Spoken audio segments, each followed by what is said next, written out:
Leora dito. Leora Homes.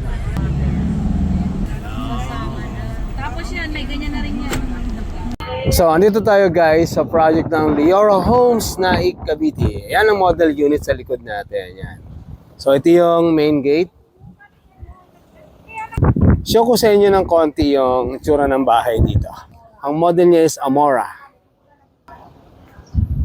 Ayan, kita niyo yan. So, ito yung turnover unit. The actual turnover. So, meron siyang garage. Kasya ang mga standard vehicle. So, free na yung screen na yan. Free na yan.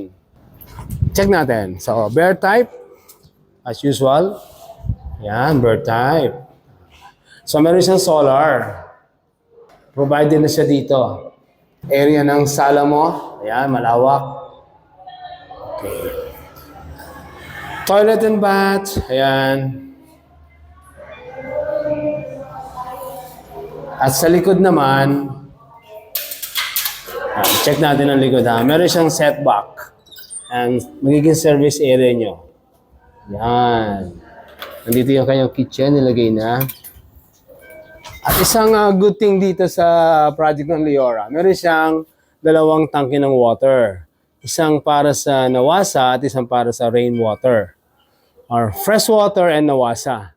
So ginagamit siya during rainy season para magamit sa gardening, whatever na gusto nyo gamitin, panlinis ng car. So yan ang benefits ito guys. Yan. Natin yung taas. Painted na yung wall.